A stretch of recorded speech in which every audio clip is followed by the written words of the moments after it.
What's up, metalheads? My name's Jamie. This is the Blades and EDC channel. Thank you guys so much for being here. I really do appreciate it. And today I'm going to be doing my overview of the Rosie, the Oz Machine Company Roosevelt. Probably the hottest knife in the industry right now. The one everyone's talking about. Everybody wants to get one, if you can afford them anyway. And people are paying ridiculous prices on the secondary for them, which I hate that they're doing that because it makes it even more unattainable for the rest of us. And I guess the real question is it worth the price? Is this knife worth what they're charging for it? We'll talk about that in a minute. But first, let's go over the specs, do a couple size comparisons. Then I'll give you my thoughts on the knife overall. Excuse me. Feeling a little bit hoarse here. All right, overall length is almost 7 inches. Blade length's 2.9 inches. Blade thickness is 120 thousandths. You have full flat grind on the blade. This variation has a stonewash finish on the blade and the titanium and anodized titanium hardware. Oz Machine Company makes all their own materials in-house. They even have a machine to make their own screws and everything. Ceramic ball detent, lock bar insert. You can get them with or without a lanyard hole. This one does not have a lanyard hole. If you win a lottery, you get to choose what you want to do. The price starts at $700, goes up from there. This variation would probably be in that $800 range, I would guess. It is on case ceramic ball bearings, and weight is 2.8 ounces. That's one of the most impressive things to me. There's a lot of milling inside these scales to get the weight down. For a titanium frame lock of this size to be 2.8 ounces, I find it very impressive. Right up my alley, actually. This is my perfect size knife, perfect weight knife. It's just a fantastic knife overall. It really is fantastic, and has great action too. All right, let's do a couple size comparisons. We'll do some USA stuff. Here is the Benchmade Bug Out. Here is the Manix 2. So quite a bit smaller than the Manix 2. Just a little bit shorter than the Bug Out. But the Bug Out's more slender. Well, this way. Thickness-wise, they're about the same. It's not a very thick knife at all. There's one knife that I would recommend if you can't swing one of these. There's a very good alternative to one of these, and it's not made in China either. I'll talk about that in a minute also. Let's do the Paramilitary 2. Quite a bit smaller than that. And a knife that it feels close to in hand is the Para 3. Not as much with this one because I have the skinny scales on this one, but with the regular scales, they feel similar in hand. The grip of the Rosie is similar to a Para 3. They both feel very good in hand. Let's do a couple more. Here's the Custom Knife Factory Evo 2.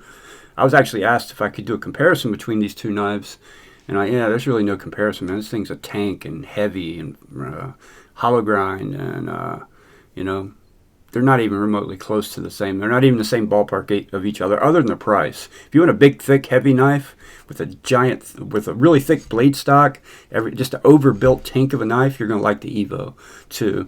If you like lighter weight and slender and slicier, you're going to like the Rosie.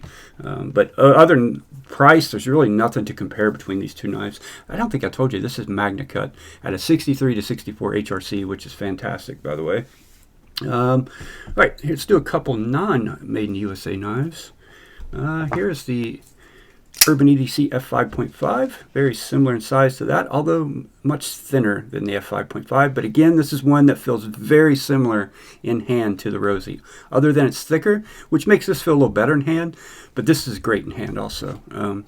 They feel very similar in hand. The lines of the knives and the shape of everything feels similar. All right, now one more I'm going to compare it to. This is the one that, I used to compare a lot of knives for a reason. Go ahead and slide that one up. Here is the Tactile Knife Co. Rockwall with a Magna Cut blade, all made in the USA, and you can buy them for $300. I think this knife is fantastic. I really do. It's if you've got the money, I ain't hating on you. I'm not being salty here. I just I don't get it, man. I do get it. I understand what's going on, I think, and it's the laws of supply and demand, right? keep the supply limited, keep it low so you can keep the price high. And then you can make half the product for the same amount of money as if you were to make twice the product for half the money, right?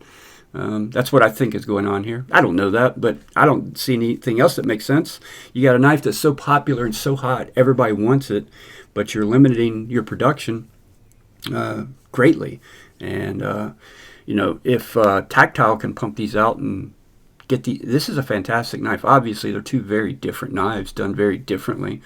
But there's nothing in this knife that's not in this knife other than it has a double detent system. There's 2 ceramic detents in there. Everything else about the knives, the materials used and everything, very similar. This is maybe worth a little more money in my opinion, but is it worth more than double this knife? No, it's not. And the only reason it is because they're making so few of them.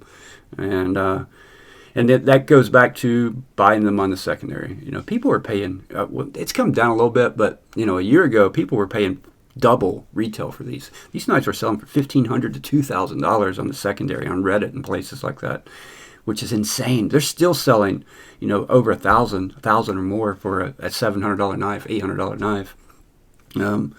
That's my only complaint about this knife, to be completely honest. I think it's way overpriced, and it's only overpriced because of how limited the production is. And I could be completely wrong. Maybe they are making these as fast as they can possibly make them with the machinery they have to do it. And if that's the case, I may be wrong about that. But I look at this knife, I see 2 pieces of titanium for scales, some titanium screws and pocket clip and backspacer, and a magnet cut blade. And I'm trying to figure out where the $800 is coming from, why it costs $800 to make it, when it's all being done by machine. This isn't being done by hand. This is all machine work, so it's not like you're getting a custom done by hand. So that's my only complaint about the knife, and it's not just because I can't afford it, because even if I could afford it, now that I've had it in hand, would I buy it for $800? No, I wouldn't buy it for $800. There's nothing here that's revolutionary, there's actually a knife out there that's not made in the USA. I love the fact that it's made in the USA, don't get that wrong. But there's a knife out there that feels very similar to this. And it doesn't have a magnet cut, but it has a Van X Super Clean. That is the Quiet Carry Drift. The titanium frame-like version of the Quiet Carry Drift feels very similar in hand. Similar shape, costs $300. Although the drift has washers instead of bearings. But after the drift breaks in, it feels very similar to this snappy detent. This knife is fantastic in every way. It really is. I don't have anything to complain about. There's not a hot spot on this knife. I love how lightweight it is. I love the look of it. I love the ergonomics are truly amazing. The pocket clip works fantastic. It looks good, feels good. Everything about it's fantastic. It's made in USA, but is it $800 knife? Not in my opinion, no. I don't see anything here that's worth $800 other than the hype. It's $800 because of the hype. And honestly, I think the hype is probably being created by the manufacturer because of how limited they're being made. So just my thoughts there. May ruffle some feathers. If so, we all have a right to our own opinion, and that is mine. Thank you guys so much for watching. I really do appreciate it. Thank you, Julio, for sending this in. Julio's Instagram is linked in the description below, so give him a follow over there. And I'll see you guys on the next one.